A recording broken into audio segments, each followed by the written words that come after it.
मान लीजिए आपको फॉर्म 15G भरना था और आपने गलती से नहीं भरा या फिर जानबूझ के नहीं भरा, मतलब नहीं भरा, तो क्या होगा, तो आपका पैसा काट लिया जाएगा सरकार के द्वारा और बोला जाएगा कि आपका TDS कट गया है, मतलब चूतिया कट गया है, कहना मतलब मेरा ये है। ठीक है, तो आपको क्या करना है, आपको इससे बचे रहना है, आपको फॉर्म 15G भरना है। अब फॉर्म 15G सबको भरना है क्या? नहीं दोस्तों, फॉर्म 15G सबको नहीं भरना।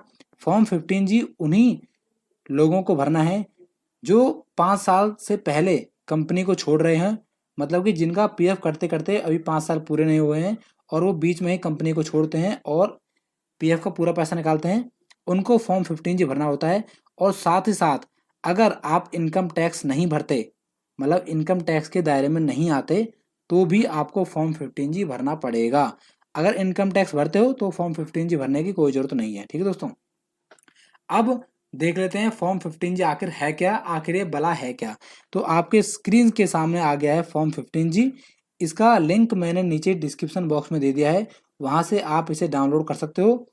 डाउनलोड करने के बाद आपको उसका प्रिंट आउट करना है। प्रिंट आउट करने के बाद आपको इसे एक ब्लैक पेन से या फिर ब्लू पेन से भर देना है। भरने के बाद इसकी फोटो खींचनी है, इसको स्कैन करना है और फिर से अपने PF के पोर्टल पर अपलोड करना होता है। यही होता है पूरा प्रोसेस। ठीक है, अब देख लेते हैं इसको भरना कैसे है।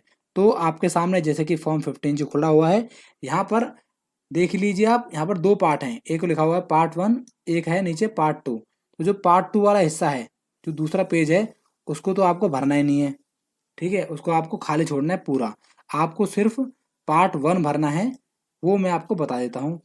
तो देखिए, 1 नंबर के कॉलम में लिखना है आपको नाम, 2 नंबर के कॉलम में लिखना है आपको पैन नंबर, 3 नंबर के कॉलम में लिखना है आपको इंडिविजुअल, 4 नंबर के कॉलम में लिखना है आपको प्रीवियस ईयर, जो कि अभी है 2020-21। क्योंकि मैं वीडियो बना रहा हूँ ये 17 जुलाई 2020 को, तो हमारा जो प्रीवियस ईयर है वो 2020-21 रहेगा, 31 मार्च 2021 तक। जी हाँ दोस्तों, अगर आप इस वीडियो को देख रहे हो या फिर इस फॉर्म को भर रहे हो 31 मार्च 2021 से पहले पहले, तो आपको यहाँ पर 2020-21 ही लिखना है। इसके बाद 5वें नंबर पर लिखना है आपको इंडियन, 6ठे नंबर पर लिखना है आपको 6 नंबर से लेकर 12 नंबर तक के कॉलम में आपको अपना एड्रेस डालना है। 13 नंबर के कॉलम में आपको डालनी है अपनी ईमेल आईडी जो कि एक्टिव हो, मतलब जो चल रही हो। ठीक है, 14वें नंबर के कॉलम में डालना है आपको मोबाइल नंबर जो एक्टिव हो, जो चल रहा हो, ये नहीं है कि बंद फ़ोन नंबर डाल दो, जो चालू फ़ोन नंबर है वो डालना है। 15 नंबर के जो ए हिस्सा है, उसमें पूछा जा रहा है कि क्या आप इनकम टैक्स भरते हो, इनकम टैक्स के दायरे में आते हो, तो यहाँ पर आपको यस या नो करना है।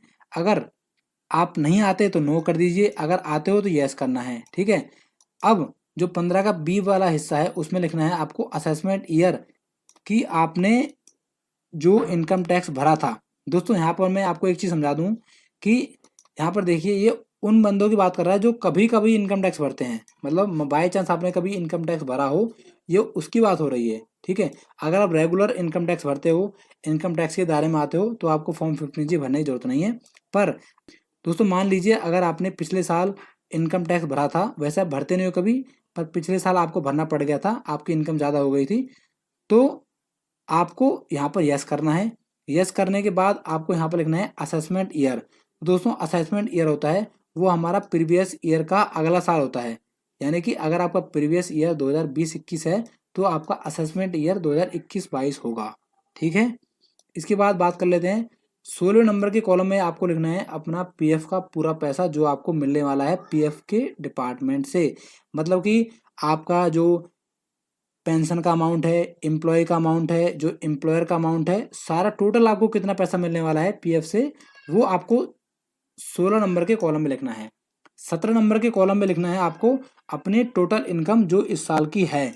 तो दोस्तों यहाँ पर बता दूं आपको, जैसे कि मान लीजिए आपकी सैलरी 10,000 रुपये है, 10,000 रुपये महीना है। ठीक है, तो एक साल की सैलरी होगी आपकी 1,20,000 रुपये, और आपका जो PF था वो बन रहा है 60,000 रुपये।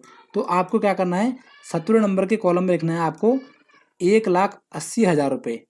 तो दोस्तों यहाँ पर एक चीज़ आप ध्यान रखना कि मान लीजिए आप इस फॉर्म को भर रहे हो जुलाई में, ठीक है, अभी भर रहे हो, ठीक है, और आप सोचते हो यार कि मैं अगस्त की, सितंबर की, नवंबर की, जो आगे महीने आने वाले हैं उनकी इनकम क्यों लिखूं, तो दोस्तों यहाँ पर देखिए एस्टिमेटेड इनकम है, ये आपकी एक्चुअल इनकम नहीं पूछ रहा, ये पूछ रहा है आपकी एस्टिमेटेड इनकम, मतलब कितनी आप कमाई कर सकते थे इस साल। ठीक है, तो आप बेशक कंपनी को अभी छोड़ दो, पर आपको टोटल इनकम अपनी 31 मार्च 2021 तक की गिननी है, और प्लस में जो पीएफ से पैसा मिलने वाला है उसको जोड़ देना है और उसको यहाँ पर लिख देना है। दोस्तों 18 नंबर के कॉलम में आपको लिखना है कि आपने पीएफ के लिए जो फॉर्म भर रहे हो 15G, उसके अलावा अगर आपने कहीं फॉर्म 15G भर के दिया हुआ है तो आपको उसकी डिटेल यहाँ पर डालनी है। ठीक है दोस्तों, तो अगर आपने नहीं दिया, आप पहली बार फॉर्म भर रहे हो तो उसको छोड़ देना, कोई दिक्कत की बात नहीं है। पर अगर आप दे चुके हो, बैंक में दे चुके हो, तो उसकी डिटेल आपको यहाँ पर डालनी होगी। इसके बाद दोस्तों बात कर लेता हूँ 19वें नंबर के कॉलम में।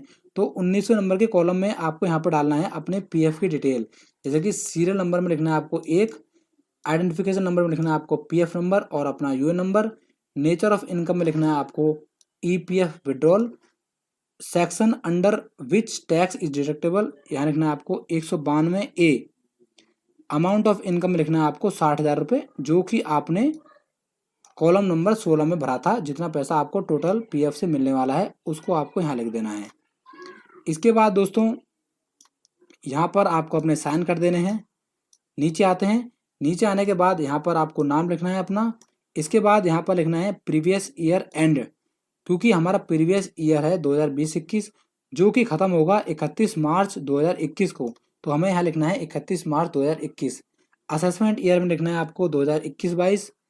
फिर से पूछ रहा है प्रीवियस ईयर एंडेड, तो 31 मार्च 2021, और यहाँ लिखना है असेसमेंट ईयर में 2021-22। प्लेस लिख देना है जहाँ से आप फॉर्म भर रहे हो, डेट लिख देना है जिस दिन आप फॉर्म भर रहे हो, और साइन कर देना फिर से। और आपका दोस्तों ये हो गया फॉर्म कंप्लीट। अब आपको कुछ नहीं करना। पार्ट 2 जैसे कि मैंने आपको पहले बताया था, पार्ट 2 आपको नहीं भरना, नहीं छेड़ना, ये वो खुद भरेंगे अपने आप। तो दोस्तों ये था पूरा प्रोसेस फॉर्म 15G को भरने का, सही तरीके से भरने का। आई होप आपको ये समझ आ गया होगा और आप गलती नहीं करोगे, नहीं तो आपका भारी नुकसान हो जाएगा, जैसे मैं आपको पहले बता चुका हूँ। तो दोस्तों अगर वीडियो अच्छी लगी है तो प्लीज़ वीडियो को लाइक कीजिए और हमारे चैनल को सब्सक्राइब जरूर कर लें यार, इतनी मेहनत करता हूँ तुम्हारे लिए, और तुम्हारा इतना पैसा बच जाए उसके लिए दुआ करता हूँ दिन रात। तो दोस्तों please subscribe and be happy. Thank you दोस्तों।